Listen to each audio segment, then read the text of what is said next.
Hey, what's up guys, Gentlemen here once again, and today we are taking a look at the Gimbal 3S. I've been fortunate to have received this in the mail by Zion, and they just asked me to have a look at it and try it out and give my honest review. They have not paid me, there are no exchange of money or any contracts whatsoever. It's just test and give my honest review. So today we are looking at this Gimbal 3S. So fortunate for me, I was able to use it on a gig just recently, and I am in the right position to tell you exactly how well this fared out there in real world use, besides just balancing and having a feel of what is made out of. So one major thing that I would want to highlight out of this is this wrist support. You might look at it and think that, and in fact, many people online are saying it is stupid, they don't understand why it's there. But actually, when you are using it in real world, you realize that when you have a camera setup that is actually heavy, after a while, your wrist starts hurting, your wrist starts becoming a little bit shakier because it is heavy and your wrist will start tilting forward and you're trying to balance it and keep it up with two hands, if not with one hand. And so being able to have this support here, it is as if you're resting your wrist against something and putting pressure against it, and that gives you a lot more of a stability than just relying on your hand to balance and hold the whole gimbal together. So this is something that initially when I was doing my unboxing, I came across and I was like, this is ingenious. This is just brilliant.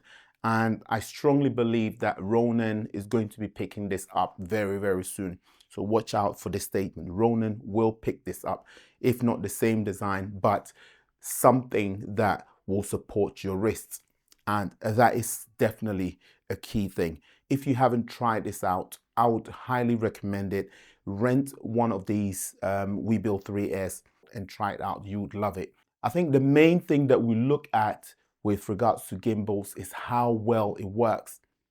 And I must say and confirm that there is absolutely, from my testing, I have not seen any difference between the S3 and my Ronin 4 Pro. Obviously, the Ronin 4 Pro has a bigger motor and it's a lot more stronger, even though this is meant for a much more compact setup.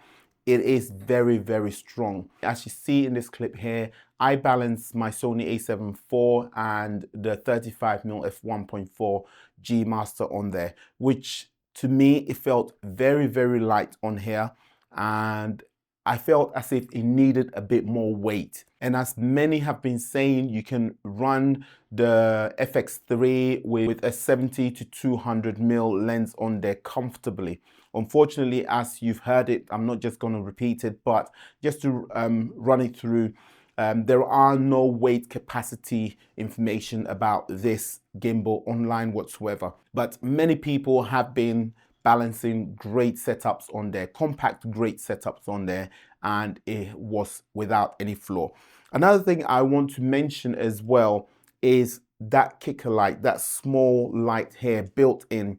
It is great if you're doing a lot of low light shoot. However, when you are using for a low light shoot, what I got to know is when you're too close to the subject, the light becomes very harsh and very noticeable that it's pointing at a specific direction.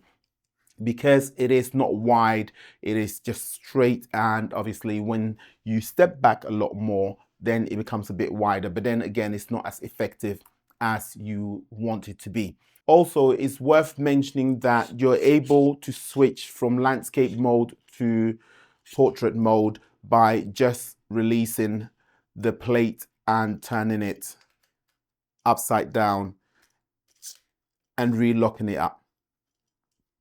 So it makes content creation a lot more fluid without having to purchase an additional adapter to do so. Another thing that has also been very great is this additional side grip here. This comes together as a combo package, and what this does, it allows you to actually have that extra support. When you use one hand after a long time, you realize that you start getting fatigue in your biceps and stuff. And so having this extra handle, which is pre-attached already, it enables you to bring that extra support. So it will alleviate a bit of the stress of your main hand of operation. And also it's able to extend up to whatever height you want to. And as we know, it's mainly used a lot for low mode shots, and that's what we are all used to. But having this pre-attached already and able to adjust as in where or which angle you want it to be for optimum comfort, you can do that. With the Ronin one, it's fixed, and as we know, it is as it is, so you can't really do adjustment. You can't make it longer, you can't make it shorter. But here you get all this flexibility. And you know what? Some people are saying that this then becomes very cumbersome. There's a lot going on there. You don't want that. You don't need to. Just a little latch release, and then there you go. You have a very portable, simple, small gimbal without any attachment. And at any point in time, you can easily just lock it back in, and there you have it. You have your kickstand, and you have a full combo kit right here with 2 hands and support. I also want to say that this has a Bluetooth shutter release control, meaning that the majority of the compact mirrorless cameras can be controlled via the record button right here, and that is wirelessly via Bluetooth. Unfortunately, this doesn't have a detachable battery like the Ronin. However, it lasts a whopping 11.5 hours on a full charge within just 2 hours, and I believe that is more than enough for majority of the gigs out there. And did I mention this has the 10th generation algorithm, and this enables a lot more stability and then also a lot more compatibility, as I stated in the first instance. And the price is only $439 for the full combo, which is this full kit, or $319 for the standard kit. The only thing that I would probably say that could have been done better or could have been implemented in this particular model is the screen. So we need a touch screen. It just makes it a lot easier, a lot more intuitive to do so, rather than having to use the scroll wheel here to scroll through and use the select button here to pick and choose. So this is my simple review of the Zhiyun Weebill 3S. It is an awesome piece of kit compared to price and value for money. This is a lot more affordable, and it does the same work as the Ronin will do. I am not doing any comparison, but this is just to let you know that if you are looking at getting into gimbal use, or you're looking at getting a new gimbal that is for mirrorless and compact camera systems, the Weebill 3S is definitely worth considering. So that's it for me. Stay tuned, and I'll catch you on another one. Peace.